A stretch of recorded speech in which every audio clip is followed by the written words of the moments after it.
Elimika na Mahasin TV, pata kujua wema wa Uislamu.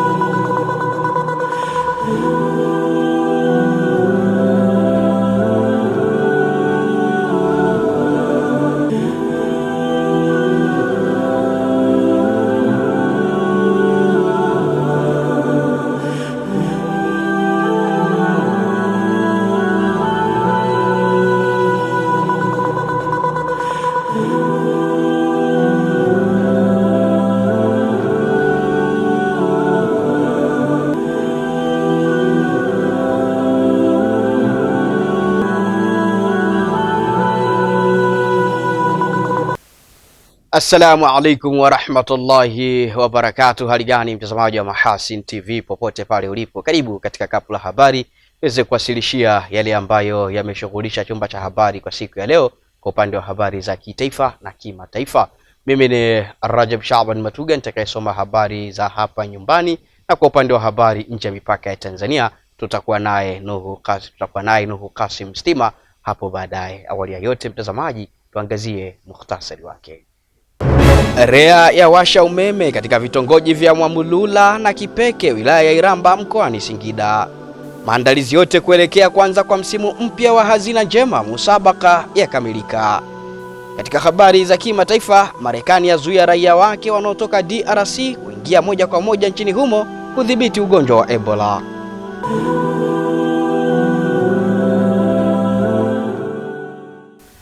Na mtazamaji, awali ya yote ni kukumbushe mbali na kuifuatilia taarifa hii ya habari kupitia kisimbuzi chako cha Azam TV, lakini pia unaweza kuyapata matangazo haya kupitia YouTube account ya Mahasin TV official channel na Azam Max app. Tuanze habari za kitaifa kutoka kanda ya kati huko mkoani Singida. Wakala wa nishati vijijini REA umefanikiwa kuwasha umeme katika vitongoji vya Mwamulula katika kijiji cha Mseko na kitongoji cha Kipeke kijiji cha Masaga wilaya ya Iramba mkoani Singida. Wananchi wa maeneo hayo wakihimizwa kuchangamkia fursa hiyo ya kuunganishiwa umeme. Taarifa kutoka mkoani Singida inasimuliwa hapa studio na Hilal Sefuriani. Hafla ya kuwasha umeme katika vitongoji hivyo imeongozwa na mwenyekiti wa bodi ya nishati vijijini REB, Balozi Meja Jenerali mstaafu Jacob Kingwa, ambaye ametumia nafasi hiyo kuhakikishia wananchi kuwa ifikapo 2030 vitongoji vyote 64359 nchini vitakuwa tayari vimefikiwa na huduma ya umeme. Lazima vyote 64359 viwe vimefikiwa na umeme. Kwa hiyo pasiwepo na mtu mwenye wasiwasi wa kwamba sijui sisi tutafikiwa kweli. Umeme ambavyo unafika huku, huo ni ufunguo katika maisha yenu ya kila siku. Kwanza katika kuwasha kwa maana ya taa, kumulika, kuleta nuru katika kaya zenu. Iwe ni sehemu za imani kwa maana za kuabudia, vifikishiwe navyo umeme. Mkaongeza mapato yenu kiuchumi kutokana na umeme kuwafikia. Umeme kuwafikia tu, hata maji yatawafikia kwa urahisi. Mkoa wa Singida wenye jumla ya vitongoji 2289, kati ya hivyo vitongoji 1196 sawa na 52.25% tayari vimeunganishwa na huduma ya umeme, huku vitongoji 1093 sawa na 47.75 bado havijafikiwa na huduma hiyo. Bado kuna vitongoji 52 ambavyo viko kwenye mradi wa kupeleka umeme vitongojini awamu ya pili B, na pia hivi vitongoji 15 kwa kila jimbo. Kwa hiyo mpaka hii miradi miwili inakamilika katika mkoa wa Singida tutakuwa tumebakiwa tu na vitongoji 563, lakini kwa jimbo la Iramba Magharibi tutakuwa tumebakiwa tu na vitongoji 60. Kwa ujumla tangia hadi tuanze mpaka saizi mkoa wa Singida tumeshatumia shilingi bilioni 94.7. Kwa hiyo na waasa wananchi waweze kuhakikisha kwamba wanailinda hii miundombinu ili uweze kuwasaidia wananchi kwa vizazi vya sasa na vizazi vinavyokuja. Wakizungumza kwa nyakati tofauti, wananchi wa vitongoji vya Mwamlula na Kipeke, mbali na kuishukuru serikali kwa kuwafikishia umeme, wamebainisha namna ambavyo unakwenda kubadilisha maisha yao. Kupitia umeme nina plani nyingi kama Mtanzania ambaye ni mjasiriamali, ambaye nilikuwa nikingoja kwa muda mrefu. Nitakuwa nafanya ujasiriamali wangu ambao nazalisha keki ndogo ndogo na keki kubwa kubwa, na tayari oven ninayo. Kwa hivyo nitakuwa naingiza kipato kwa kiasi. Kupitia umeme wa REA, huduma za jamii zitaboreka sana na huduma za kiafya zitaendelea kudumu zaidi. Asante sana Hilal Sefuriami kwa masimulizi ya taarifa hiyo kutoka mkoani Singida. Mtazamaji, tunatoka kanda ya kati tunaelekea kanda magharibi tukiendelea kuitazama sekta ya nishati.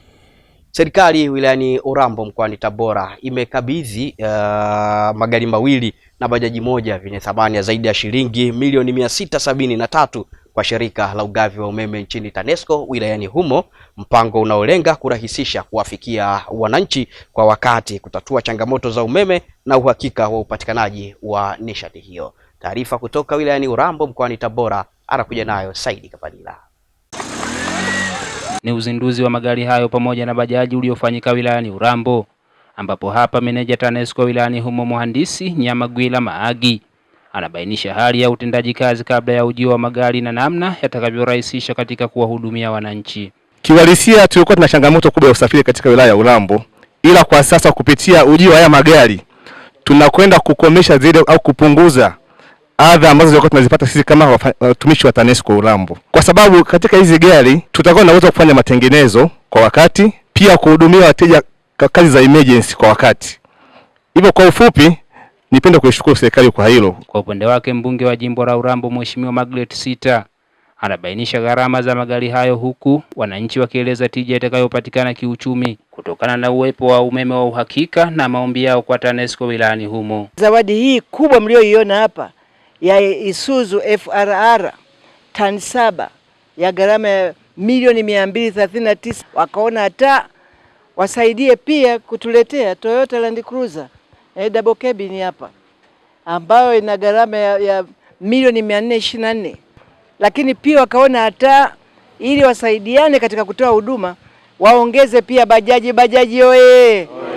Milioni 10, jamani tupige makofi. Usafiri wa aina hii kwa kweli utatusaidia sana sisi hapa wana Urambo. Kwa hiyo uwepo wa umakini, umeme usiokatakata, umeme ambao uko stable kabisa, utasaidia shughuli nyingi za kijamii ziweze kwenda bila kuwa na changamoto aina yote. Kwa hiyo tunaamini hata kipato basi cha wananchi kitaendelea kuongezeka kwa sababu tutakuwa tuna umeme ambao upo masaa yote. Kwa hiyo tunawaomba, tunapokuwa tunawapigia sisi wateja wetu waje wanafika kwa wakati.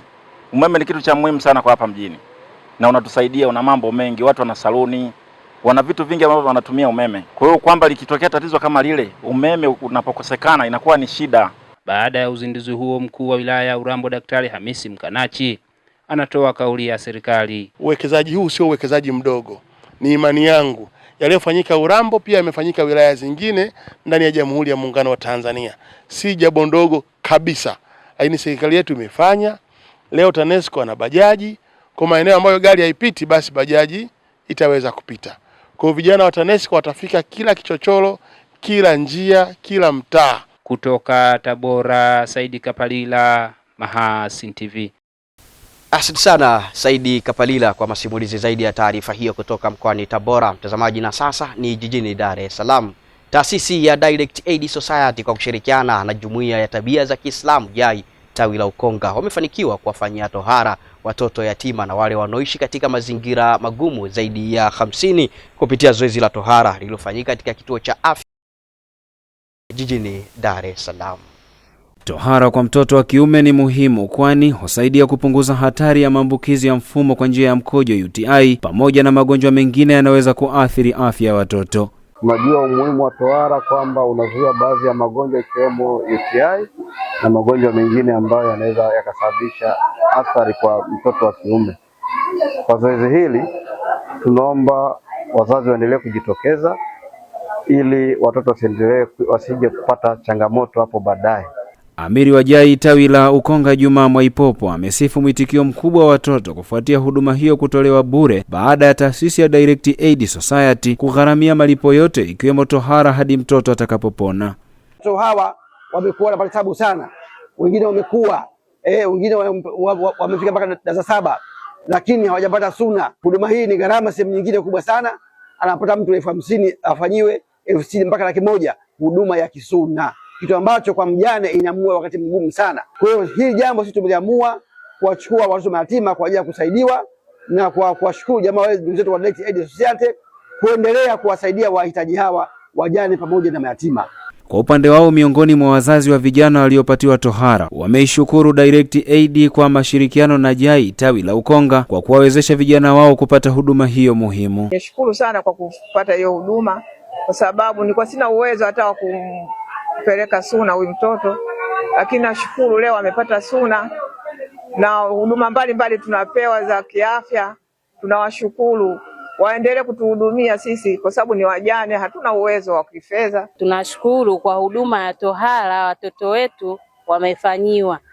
Mlipopungukiwa Mungu awazidishie, huduma izidi kuongezwa zaidi. Nashukuru sana kwa shirika la Aid Society kwa kuja kutoa tohara kwa vijana, akiwemo kijana wangu huyu hapa, huyu bwana Anisa na David Zakayo. Mimi mwenyewe nilikuwa mkaidi, nilikuwa najua kama uongo, lakini nimeamini kabisa. Nashukuru sana, endelee na moyo huu, asiishie hapa. Na mtazamaji, ni taarifa yake hiyo Bi Aisha Mpatila kutoka jijini Dar es Salaam, kama ambavyo imesimuliwa kutoka hapa studio na Zuberi Mgaya. Tunatoka jijini Dar es Salaam na kwa mara nyingine tena tunarejea kanda ya magharibi, na sasa ni mkoani Katavi. Mkuu wa mkoa wa Katavi Bi Mwanamvua Mrindoko amewataka vijana wanaonufaika na mikopo ya 10% kutoka katika halmashauri zote mkoani humo kuhakikisha fedha hizo zinakuwa daraja la kuwavusha kutoka kwenye changamoto za kiuchumi na kuinuka kimaendeleo. Taarifa kutoka mkoani Katavi inasimuliwa hapa studio na Hilal Sefurian. Ameeleza hayo alipotembelea kikundi cha vijana bila kuchoka kilichopo kata ya Kazima manispaa ya Mpanda kinachojishughulisha na usafirishaji wa abiria kwa kutumia bajaji. Vijana wanachukua vizuri, wanafanya mradi, ikifika katikati wanasambaa, kila mmoja anashika njia yake. Sasa hivi tunaona kwamba jambo hilo linatoweka, na mimi niendelee kuwaomba vijana nyie hapa kikundi cha bila kuchoka, lakini pamoja na vijana wengine waliopata hii mikopo, hakikisheni ya kwamba hamsambarati. Shikamaneni wakati wote, shirikianeni, mshauriane, mpendane, mhakikishe kwamba hiki kikundi kinaendelea kuwepo. Aidha, Bi Mrindoko amesema ni matamanio ya serikali kuona vijana hao wanatoka hatua ya kuendesha bajaji na kufikia miradi mikubwa zaidi. Itakuwa ni vizuri sana mkaanza kupanga mipango mipana zaidi, kwamba huku baadaye mkimaliza kurejesha mkopo mlionao sasa, fikirieni swala la kununua chombo cha usafiri kikubwa zaidi. Mnaweza mkanunua haya magari yanayokodishwa, yanaitwa nini haya special haya. Mnaweza mkanunua gari lingine la kubeba abiria, mnaweza mkanunua gari linaloweza kubeba mizigo, mnaweza mkaanzisha hata kiwanda, mnaweza mkafanya chochote. Fursa ya uwekezaji kwenye masuala hayo ipo. Wanachama wa kikundi cha bila kuchoka walipatiwa mafunzo ya udereva na kupata vyeti pamoja na leseni kabla ya kunufaika na mkopo wa shilingi milioni 54.2 kutoka halmashauri ya manispaa ya Mpanda. Fursa zipo katika hii nchi, mikopo ipo ya kutosha. Kuna mikopo ya wamama, kuna mikopo sisi vijana, kuna mikopo ya walemavu. Yaani mikopo ipo ambayo inawasaidia vijana, tunanufaika vizuri kabisa na tunaendesha maisha yetu vizuri. Tukipambana vijana tunaweza kujikwamua kiuchumi. Hakuna namna nyingine ya kuweza kujikwamua kiuchumi tofauti na kupambana.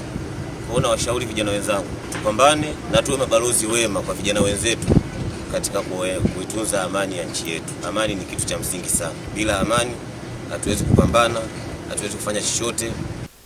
Asante sana Hilal Sefuriami kwa masimulizi ya taarifa hiyo kutoka mkoani Katavi. Mtazamaji, na sasa tukiendelea kuzitazama habari za kitaifa, tunaelekea jijini Tanga. Katika kujenga afya na ustawi bora kwa watoto, ofisi ya kata ya Makorora katika halmashauri ya jiji la Tanga imejenga uelewa juu ya uandaji wa vyakula vya watoto kwa kuzingatia makundi 6 ya vyakula vya lishe, lengo ikiwa ni kuimarisha afya za watoto. Taarifa kutoka jijini Tanga inasimuliwa hapa studio na Zuberi Mgaya.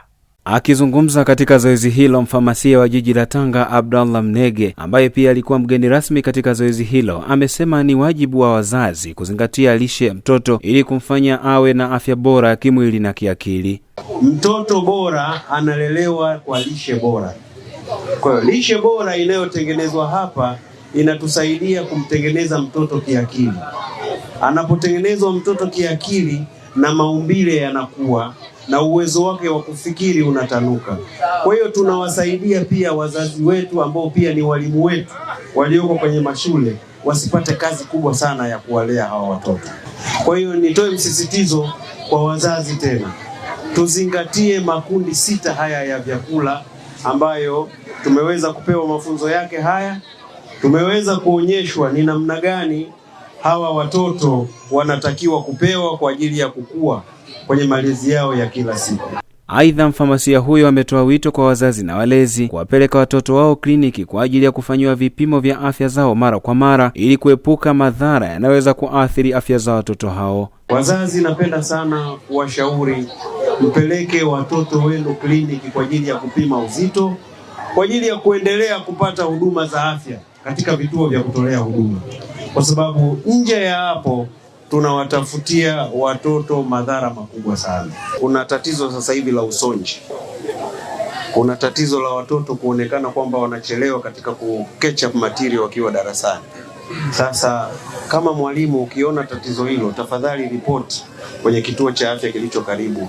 Usiwe mkali kwa kuhukumu kwenye kitu ambacho unajua kina athari iliyoletwa na uwezo wa Mwenyezi Mungu. Naye kwa upande wake, afisa lishe halmashauri ya jiji la Tanga Pendo Majengo ameelezea umuhimu wa elimu hiyo itakavyowasaidia wazazi katika kutengeneza ustawi wa afya bora kwa watoto wao. Mimi naamini mtoto akipata chakula bora na akapatiwa malezi bora, ana uwezo kuwa mtoto mzuri, mwenye afya nzuri na uelewa mzuri, na tunaweza kutengeneza kizazi ambacho kitakuwa na lishe bora na afya bora kwa ajili ya maendeleo yetu. Nashukuru ofisi yetu ya kata kwa kutuletea agenda ya kuhusu watoto, kuhusu masuala ya vyakula bora vya watoto, vya lishe. Tumejifunza, mimi kama mzazi nimejifunza namna kumtengenezea mwanangu chakula bora, kumjenga kimwili na kiakili. Tumejifunza vitu vingi sana kuhusu lishe ya watoto, maana wazazi wengi mtaani hatuwezi kuandaa lishe ya watoto. Asante sana Zuberi Mgaya kwa masimulizi ya taarifa hiyo kutoka jijini Tanga, mtazamaji, na tunavuka maji kutoka jijini Tanga hadi visiwa vya Marasha ya Karafuu na uchumi wa buluu tukielekea kisiwani Unguja. Wananchi wa maeneo ya Kwajuni, Kibuyuni na Nungwi, wilaya ya Kaskazini mkoa wa Kaskazini Unguja, wameiomba ofisi ya Rais, tawala za mikoa, serikali za mitaa na idara maalum za SMZ kuwasaidia kuhakikisha wanapata huduma za kijamii na kimaendeleo kwa wakati bila usumbufu wowote. Taarifa kutoka kisiwani Unguja inasimuliwa hapa studio na Nuhu Kasimu Stima. Wakitoa malalamiko na kero zao mbele ya waziri wa ofisi ya Rais, tawala za mikoa na serikali za mitaa na idara maalumu za SMZ Idrisa Kitwana Mustafa, wametaja kukabiliwa na adha mbalimbali ikiwemo kuzagaa kwa taka na uhaba wa huduma muhimu ikiwemo ya maji.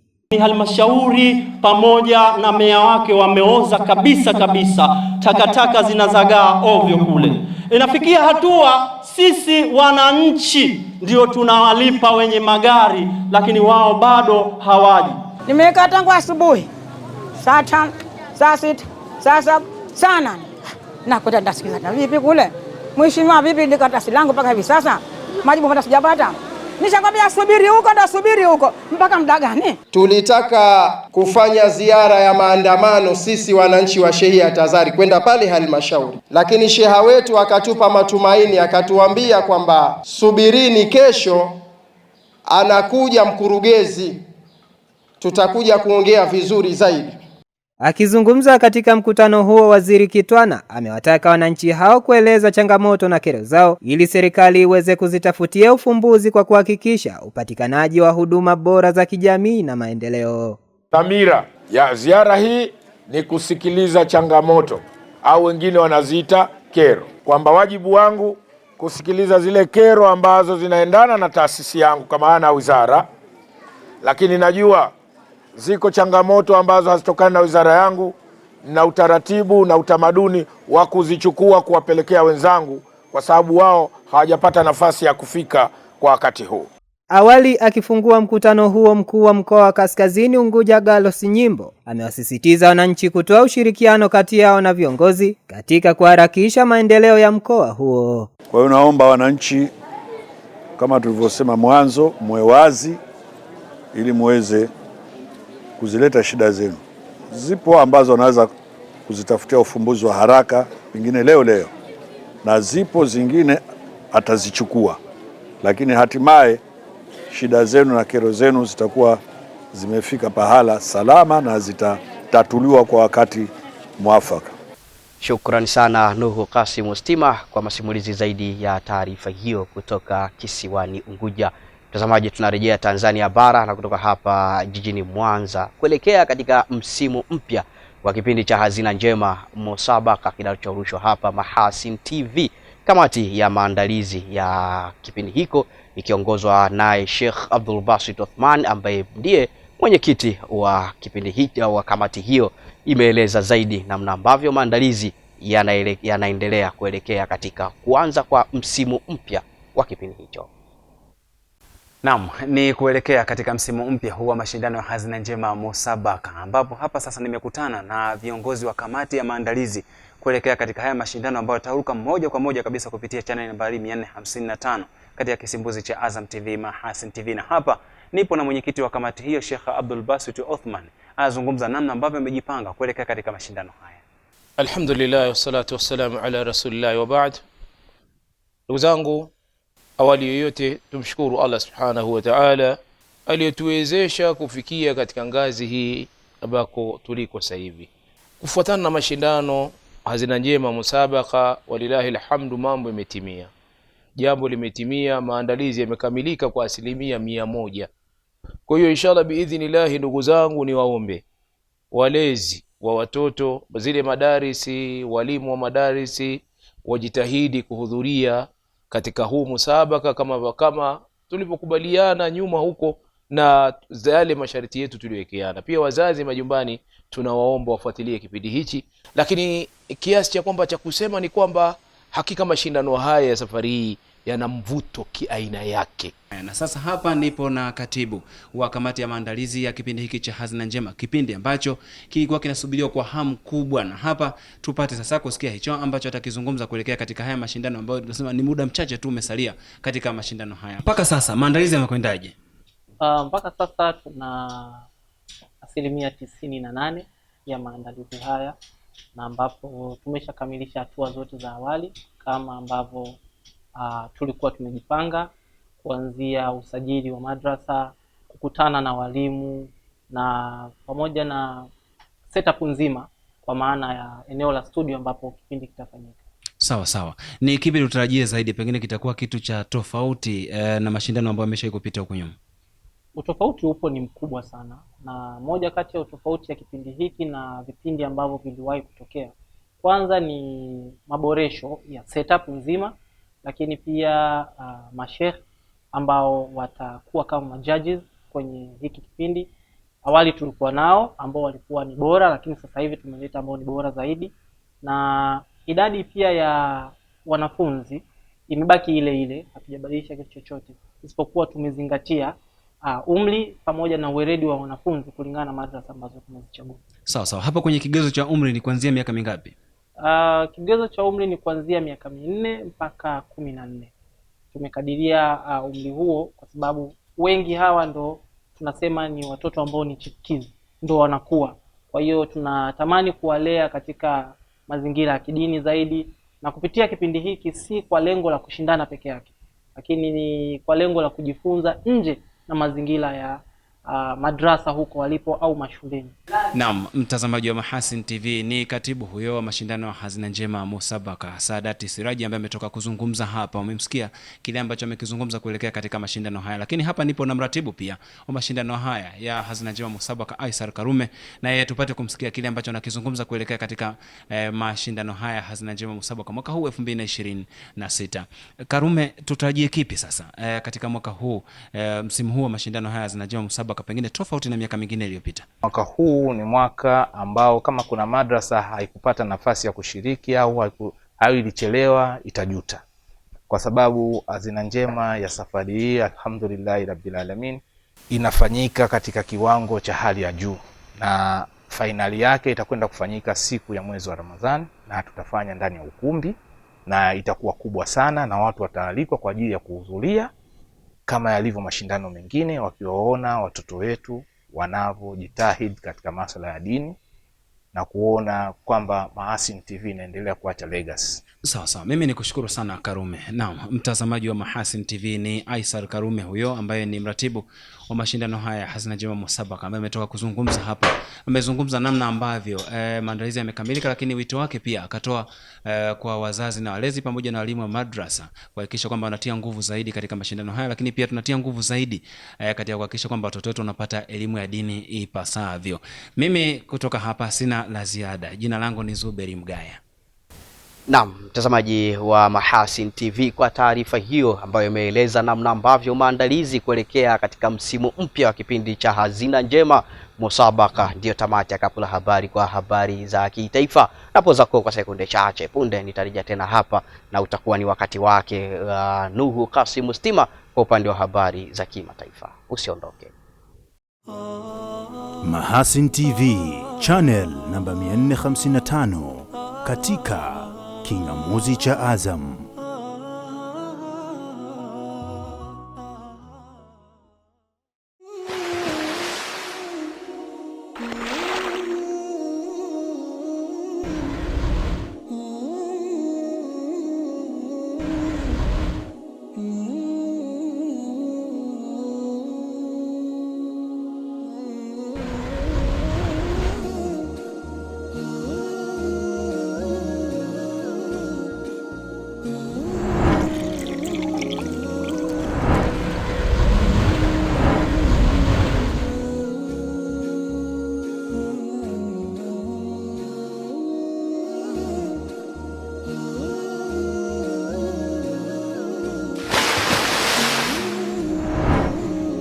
Kunywa maji safi na salama ya uhai. Bidhaa bora ya Bakhresa.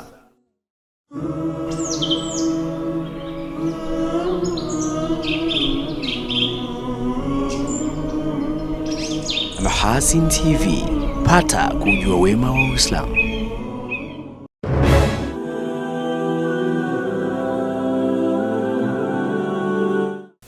Naam, asante sana mtazamaji wa Mahasin TV kwa kuendelea kuwa nami, na shukrani sana kwa kuichagua Mahasin TV, pata kujua wema wa Uislamu. Na sasa ni wakati wake Nuhu Kasim Stima kwa upande wa habari za kimataifa.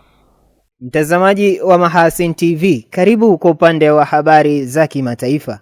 Umoja wa Mataifa umetangaza kwamba makundi yanayopigana nchini Sudan yanafaidika kutokana na udhibiti wa rasilimali za nchi hiyo, wakati uchumi wa vita ukichangia katika kuendeleza mzozo huo. Kwa mujibu wa kamishna mkuu wa kamisheni ya haki za binadamu wa Umoja wa Mataifa, ili kufadhili gharama zinazoongezeka na shughuli za kijeshi, pande zinazopigana zinategemea kudhibiti na kutumia vibaya ardhi, njia za biashara na bidhaa, suala ambalo linachangia katika mzozo ambao unazidi kuwa mrefu. Kamisheni hiyo ya Umoja wa Mataifa imetoa wito kwa pande zinazopigana na makampuni yanayofanya kazi katika mnyororo wa usambazaji wa bidhaa nchini Sudan kuhakikisha kwamba zinafuata sheria za kimataifa. Kamishna mkuu wa haki za binadamu wa Umoja wa Mataifa Volker Turk amesema utajiri mkubwa wa maliasili wa Sudan unapaswa kuwanufaisha watu wake. Turk amesema kwa masikitiko wanachoshuhudia leo si hivyo hata kidogo, na kueleza kuwa utajiri huo unachangia kudhoofisha haki za binadamu, kuchochea migogoro na kusababisha maumivu na mateso kwa kiwango kikubwa, ambapo uchumi huo wa vita lazima uvunjwe na jamii ya kimataifa lazima itilie maanani zaidi bidhaa na njia za biashara zinazochangia kuendelea kwake.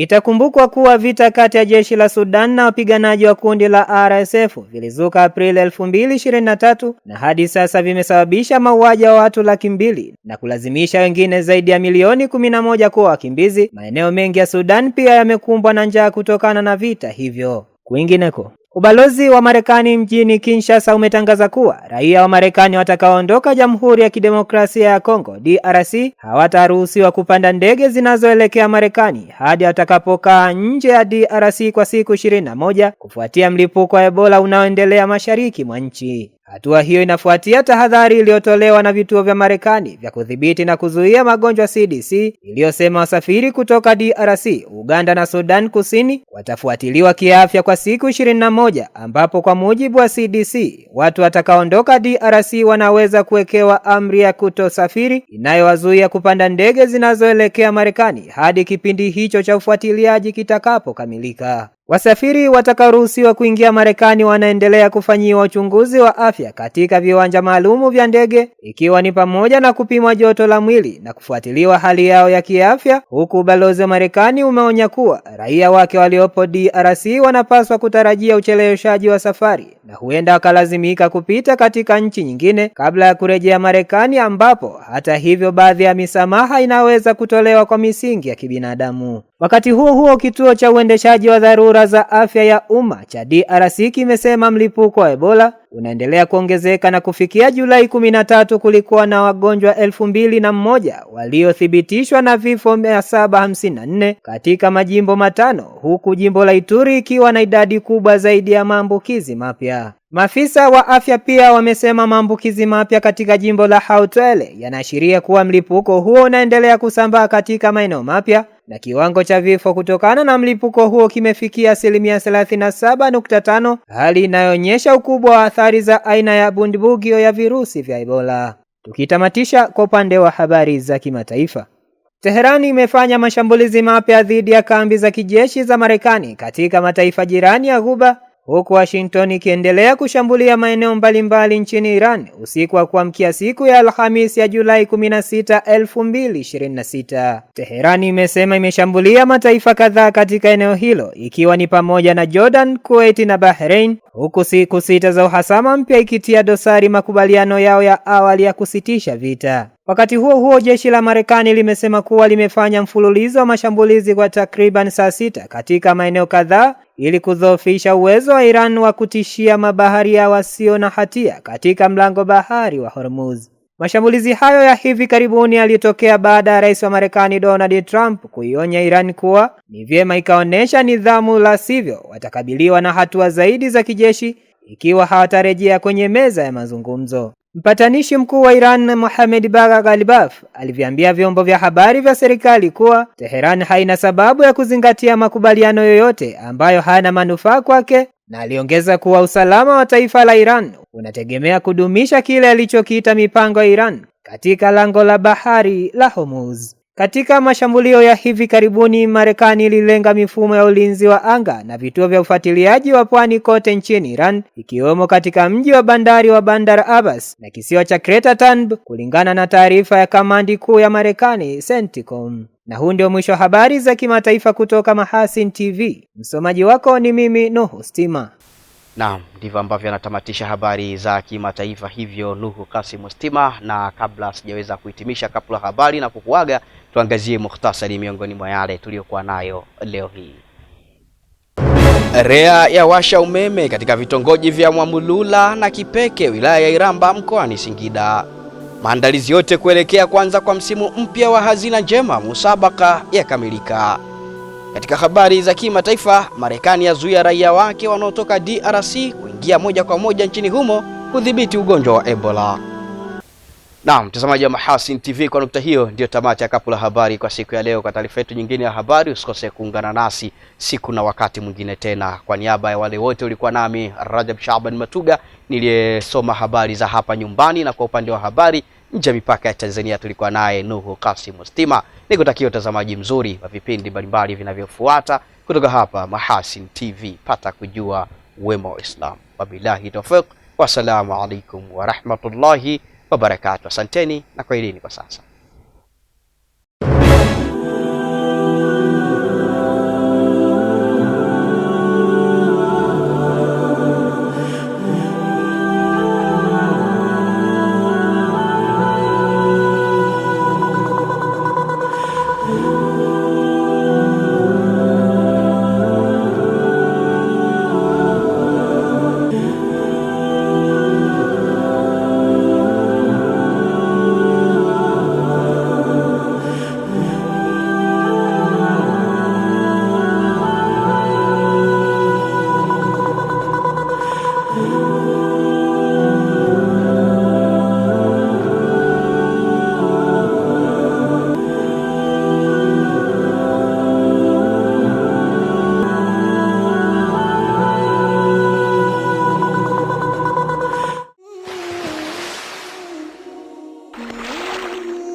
Kunywa maji safi na salama ya uhai. Bidhaa bora ya Bakhresa.